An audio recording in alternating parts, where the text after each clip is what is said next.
This episode of Musical Hell is brought to you by Midnight Musicals. Welcome to the podcast Musical Underground. Thank you.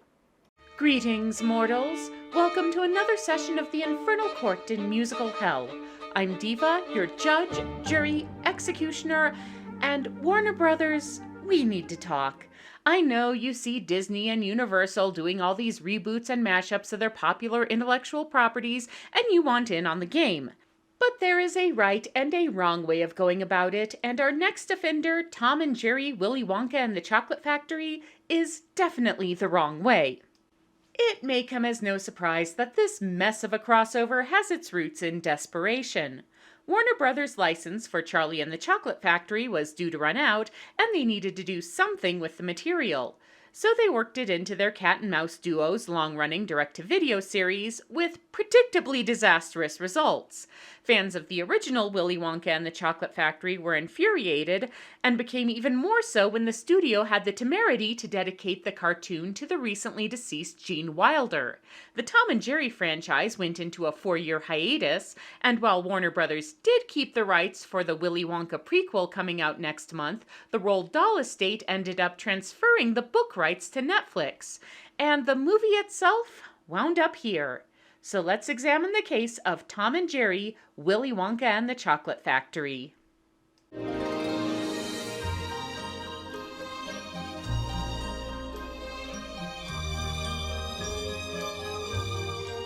Wait a minute. It's been a hot decade since I've seen the 1971 movie. I need to check on something.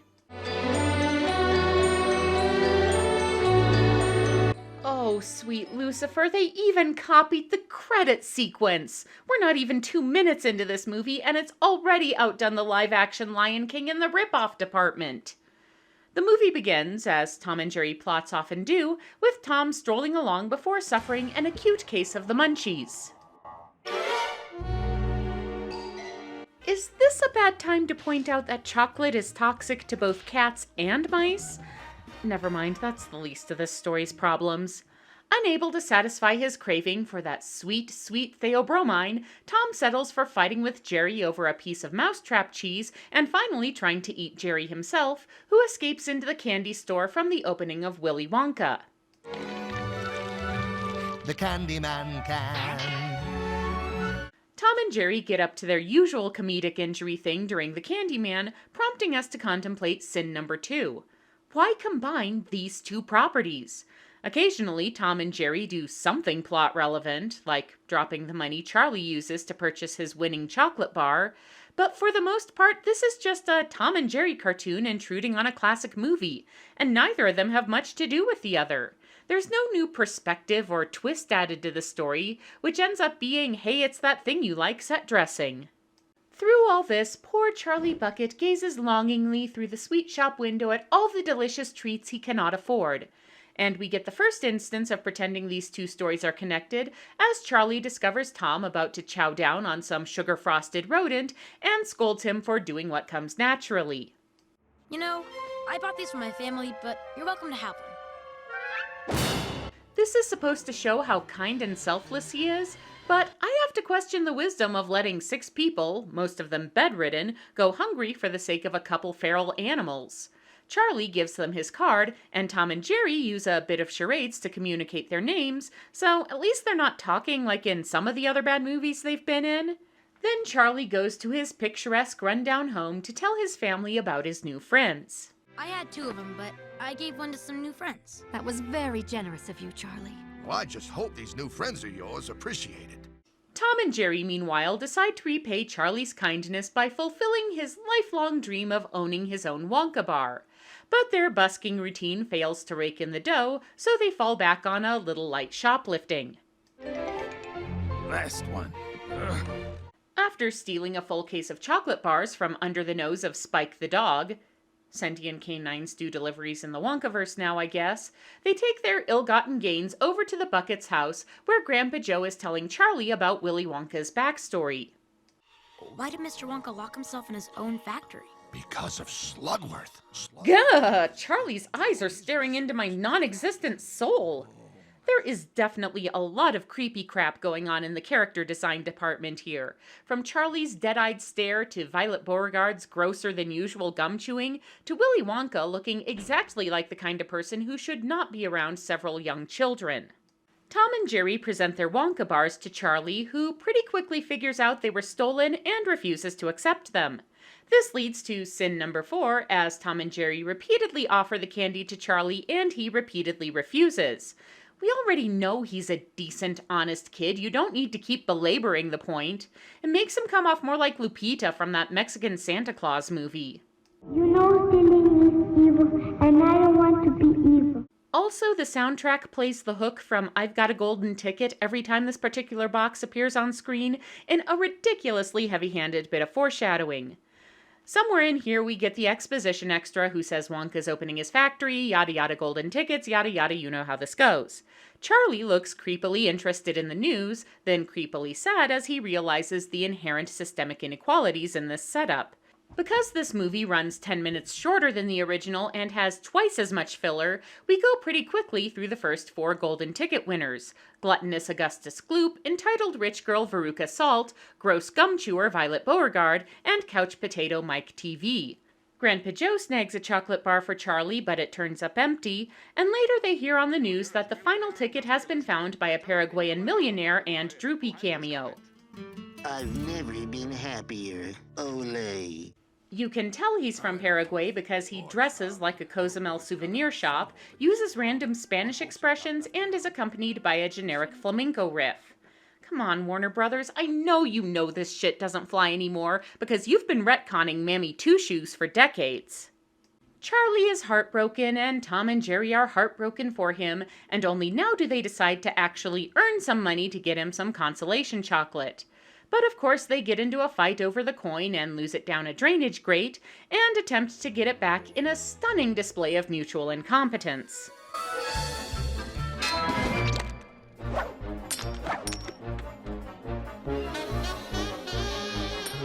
It matters little as Charlie himself finds the money, fishes it out with what must be unnaturally skinny hands, and buys himself a Wonka bar just as news breaks that the so-called 5th ticket was a forgery.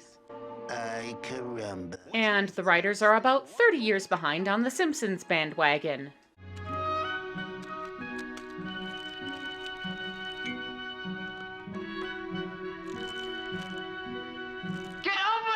Charlie gets his golden ticket, and Tom and Jerry finally do something useful, pulling Charlie away from the mob so he can run home with the good news. But not before he gets accosted by a man who introduces himself as Wonka's arch-rival Slugworth, hoping to enlist Charlie in a bit of light corporate espionage.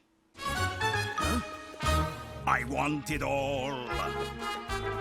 I want his whole world. After the amount of material cribbed wholesale from the original movie, I almost feel bad about having to give a sin to one of the few attempts to depart from it.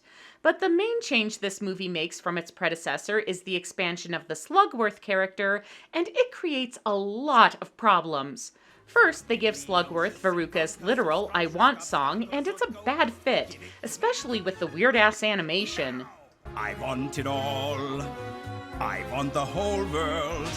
I want to lock it all up in my pocket. It's my bar of chocolate. Second, and spoiler alert on the off chance you haven't seen this 50-year-old movie but are still interested in doing so, it keeps the reveal that this is not in fact rival candy maker Slugworth, but an actor Wonka hired to test the characters of the ticket winners.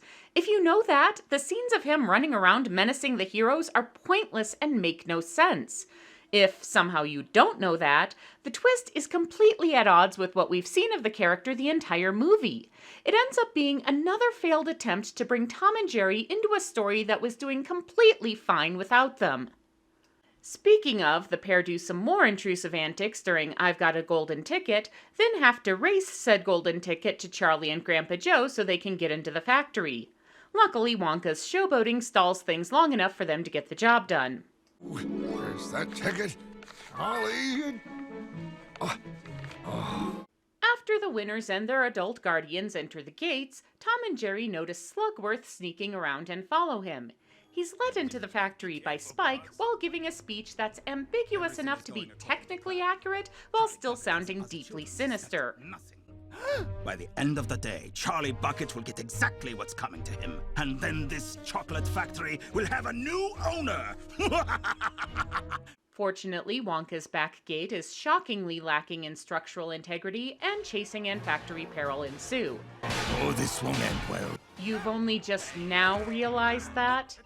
Tom and Jerry are rescued from a similar fate by Tuffy, a mouse who desperately wants to be an Oompa Loompa but is stuck as an intern due to not meeting the minimum height requirement. The two of them warn Tuffy about Slugworth, who agrees they must warn Wonka at once and join the tour group in the very disappointingly rendered chocolate room. Hold your breath. Make a wish. Count to 3. Which brings us to sin number 7, the even more disappointing treatment of Willy Wonka.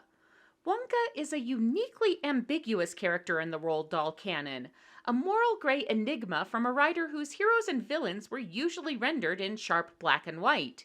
He dances right on the line between genius and madness, with physics-defying confections, reclusive habits, and a cavalier attitude towards child endangerment. Gene Wilder gave a career-defining performance in the role, making Wonka a capricious and unpredictable trickster capable of anything from joy to melancholy to rage at any moment. Johnny Depp's version, with his eccentric, childlike weirdness, is more of a love-it-or-hate-it deal, but you can see what he's going for. This Wonka is sappy and dull, with no sense of charm or danger or even peculiarity. His pure imagination is more likely to close your eyes from boredom than open them to a world of wonder. You'll be free if you truly wish to be. For that matter, the Oompa Loompas are pretty bland as well. Most of their admonitions come off with the same attitude as whistle while you work. Oompa Loompa Loompa-dee-da. If you're not greedy, you will go far. For the next 15 minutes or so, we alternate between the kids in Wonka's group getting their karmic comeuppance, while Tom, Jerry, and Tuffy have it out with Slugworth and Spike. Augustus Gloop falls into the chocolate river and gets sucked up the pipe. Slugworth and Spike do the same. The tour group takes a boat ride while we get Tuffy's cover of it. There's no knowing where we're going, or which way the river's flowing. And here's a case where the movie just misses the point of the original entirely. Gene Wilder's delivery of this bit was unsettling, if not outright sadistic, and was instrumental in establishing the dark edge he brought to Wonka's unbridled chaos. Tuffy is just loopy and out of character, and it ends up being random rather than surreal. While Tom and Jerry have an encounter with sticky edible wallpaper, Wonka shows off the prototypes for his everlasting gobstoppers, giving the children a sample after they promise not to show them to anyone, especially not Slugworth, wink wink. Grandpa Joe and Charlie find Tom and Jerry but are forced to keep them hidden, as Wonka freaks out when he finds cat hair dirtying up his inventing room. Hey, this entire factory may be an OSHA citation waiting to happen, but he's serious when it comes to sanitation opposition, damn it! Meanwhile, Violet launches 1,000 inflation fetishes, Charlie and Grandpa experiment with fizzy lifting drinks, Slugworth tries to steal one of the gobstoppers, I know it makes no sense, I didn't write this, which results in Spike turning into a blueberry. Oh, I'm really regretting some life choices here. A phrase I'm sure was uttered by many a person working on this movie. The chase continues in an underground candy mine.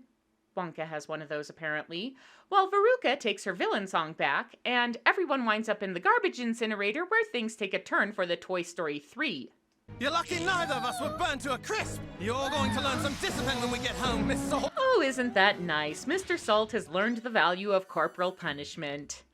Mike TV is dealt with in the usual manner, and rather quickly too, before Wonka dismisses the buckets in a rather brusque fashion. Meanwhile, Slugworth and Spike have stolen one of the gobstoppers and are making their way to the factory gates, but luckily the Wonkavision room also houses the CCTV feed, and Tuffy is able to use a remote to zap them out of the screen and into the room. Huh? Whoa! suddenly I have a lot of questions about the mechanics of a concept that was perfectly fine before you brought your little cartoon animals into it. After much confusion, Charlie zaps Slugworth and Spike into atoms, putting them out of commission long enough to wrap things up. Oh, and all the weirdness with the remote caused Tuffy to gain a few inches in height, meaning he's eligible for full Oompa Loompa status now. But Wonka is mildly irritated at Charlie for violating his contract. Yes, I know we never actually got the contract signing scene in this version, don't ask questions, it's almost over, and is prepared to send him away empty-handed.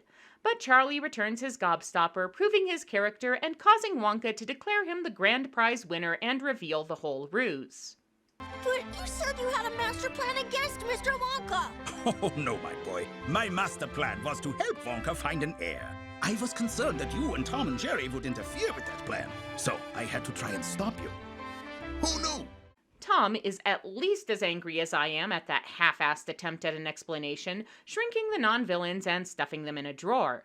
Wonka ushers Charlie and Grandpa Joe into his glass elevator, along with Tuffy, to whom he grants the title of Oompa Loompa because apparently that's something Wonka can do, where he bestows his factory on Charlie, hugs and creepy smiles and fizzy lifting drinks all around.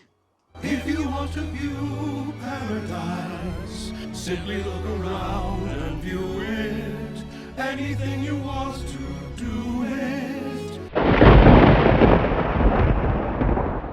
I'm of the opinion that Tom and Jerry are not feature-length material to begin with. Their exercises in mutually assured cartoon destruction make for entertaining short subjects, but when you try to sustain that for over an hour, it wears thin. And shoehorning them into a widely loved classic where they not only contribute nothing, but create plot holes that didn't exist in the original reeks of both desperation and bad taste. Therefore, the Court of Musical Hell orders the producers at Warner Brothers to eat an entire box of Wizzo quality assortment chocolates. Nuts, vomit! Correct. So let it be recorded. This session of the Infernal Court in Musical Hell is now adjourned.